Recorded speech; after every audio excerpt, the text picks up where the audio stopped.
Amrita Bhatti will be the word for us.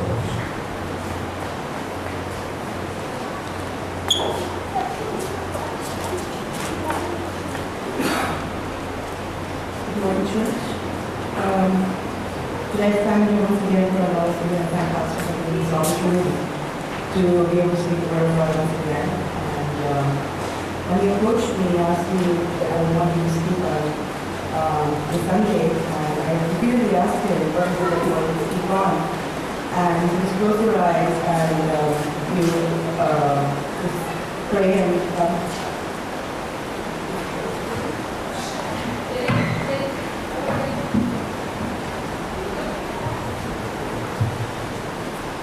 so this is something that I've been getting into since I was a child. It's something that I always go through in my mind when we are in problem or in situations. And I'm sure it's like a favorite for a lot of people here too. It is no escape to the faith we learn in our lives, and I repeat it often, especially in times of trouble. Like I said, I lift up my eyes to the hills, where does my help come from? This poetry rolls off the tongue, especially when you revert back to the repetition of English. But what does it mean? It's something that is very easily read, something where it's like a poetry rolls, like I said, but it has a definition to it from the time that it was actually written. The opening one of the psalm, I read it one of 3 ways.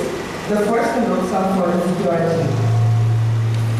When I first heard this song in Sunday school, I had been given to Michelle, and the first thing that came to my mind was what I pictured were mountains,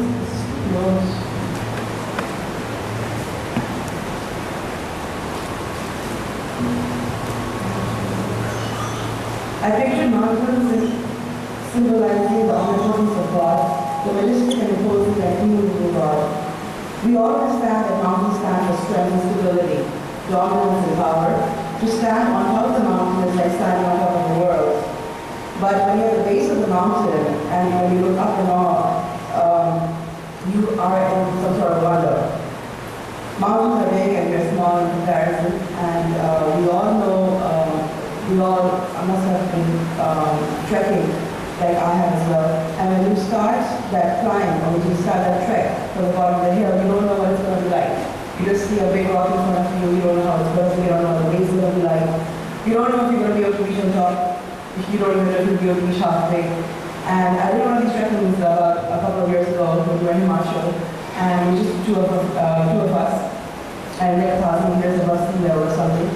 And when we went on that, it started raining, it was very rocky, the path was very, very narrow, it was all stony. And there was some specific areas where you would not even be able to keep both your foot on the same place. And everywhere when we were walking up, there were these little planks on the side of the mountain. And I had asked this guy who we had asked to come with us because we were kind of scared because it was a new place for us. So I asked him, what is this? So he said that people could not make it to the top, so they would slip down from here and fall. So this is what it is. When you look at it from the bottom, it's a totally different picture. But when you're on top, it is something, a sense of accomplishment, a sense of contentment when you reach the top, and you actually feel that you're on top of the world. So naturally when I heard the words, I lift my eyes to the hills, I thought of God's dominion over the creation. As far as I can remember, that's what we were taught in Sunday school. To lift up our eyes to the hills is to be reassured that God is all-powerful and in control. In the words of the song, He's got the whole world in His hands. That's why in King James Version of the Bible, the opening words are translated. I will lift up my eyes onto the hills from whence cometh my help. I repeat this. I will lift up my eyes onto the hills from whence cometh my help. Here's the difference in this. It is not a question. This is a statement of fact. And that's why it is different from the other version. The second interpretation is more disturbing and has to do with the practice of adultery. The time this psalm was written, the kingdom of Judah had given itself over to the worship of Baal. The false god of the Phoenicians, the Syrians, the one prophet, Elijah, was the one who challenged them on Mount Carmel also. It says that in 1 Kings 18:20-39, if you look at it. The psalm refers to practices associated with adultery and hints of wooden or stone images in the thickets votive offerings or tree brick altars, stones for libation, tablets of feasting, and obscene practices, human sacrifices, and spiritualism. This put a new spin on things from this perspective. The hills the psalmist was seeing must have looked less like Mount Zion and more like the hillside outside Los Angeles where it says Hollywood. What the psalmist is actually saying here is, I lift my eyes onto the hills and I see all the shrines and altars and symbols of adultery, and I ask myself, where does my help come from? Because what I was imagining was not what the situation was. The third interpretation gives us even more to think about, for it introduces the element of peril. If you visit Jerusalem, I haven't personally, but my dad has, and I know a lot of people in this church have too. These hills that we're talking about are not like the Alps or the Rockies. They're barren, and they're very unfriendly, and it's all like wilderness type of a thing. And in biblical times, it made travel therefore not only difficult, but dangerous too, because there are a few paths and a lot of hiding places for the robbers or for the animals, and it wasn't a safe path for anyone actually. And if you remember the parable of the Good Samaritan in Luke 10:30-36, getting from one place to another was a risky business. So it states there very clearly. In this sense, you might imagine the psalmist leaving Jericho for Jerusalem and looking up at the long and treacherous climb ahead of him and wondering, how in the world am I going to get home safely? Where does my help come from? As well as repeating here again. Well, whichever interpretation you prefer or take, you all get the same question. Where does my help come from? In our day-to-day lives, when things go awry and your world seems to be coming apart at all seams, where does the help come from? When a relationship begins to sputter or fail, when your teenage son or daughter starts running with the wrong crowd, when your work becomes a greater struggle than you actually can handle or stand it, when a loved one dies or is separated in any way, when you find crisis of faith and find it hard to pray. Now this is a situation, crisis in prayer is like, you want to pray for something, but you just can't do it. You want to, it's in you, you're there at it, but it's like, it's some sort of an ego or some sort of selflessness that's stopping you in some way. And that's what God doesn't want. God wants us to be able to acknowledge Him, to be able to see what is in our mind. He already knows it, what is in our mind, but He wants us to be able to speak it to Him. And that's why we lose it at times. And the other thing is, when you wonder to yourself, does God really care in one way or the other, that is the time when you actually test your faith. Whether you pray for something in a situation or in a surrounding where you wish to go forward, but some way something stops you. And this time you're praying, but then also it's like not being fulfilled. And that's where your faith comes in, and it's like a testing or trial. Like a lot of us say that. And that's when we need to be strong to be able to move forward, because He is there. It's not that, if He doesn't care at a particular time, He's not going to be able to care ever. Because we come here in church and give testimonies and we talk about our miracles. The reason why we do that is because obviously He's answered our prayer, and He's done, what we asked Him to. And issues like these are way to calm them. And when the skies fall down on you, where does He help come from?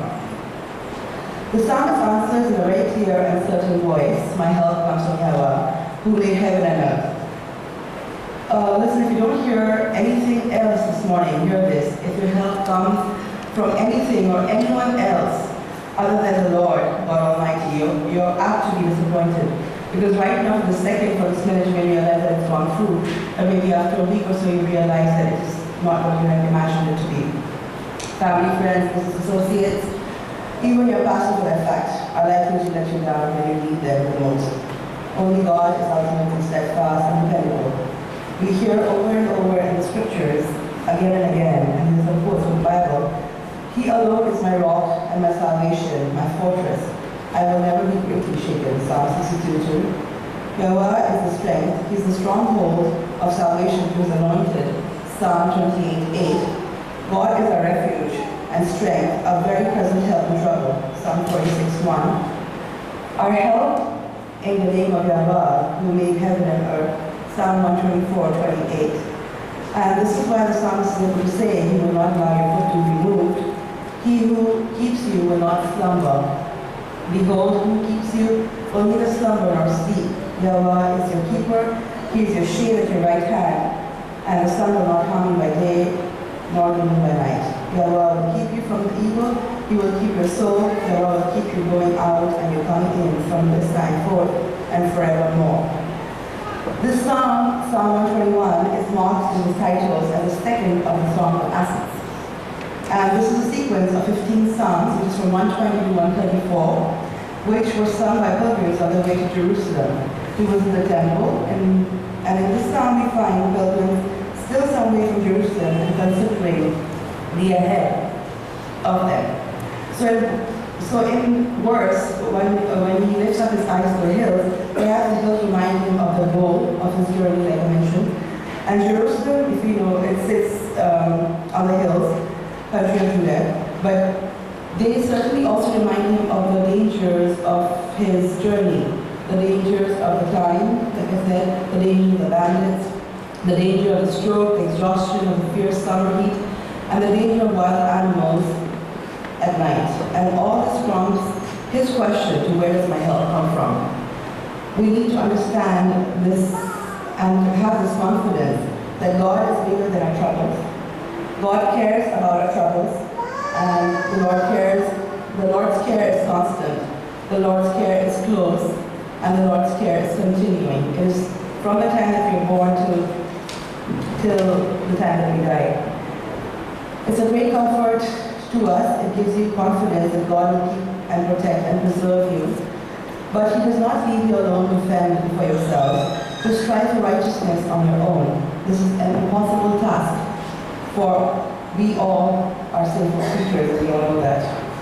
In our pilgrimage, look back and see how the Lord has kept your life. Look forward to His protection and preservation until you reach the top of the heavenly mountain, which He has reserved for you.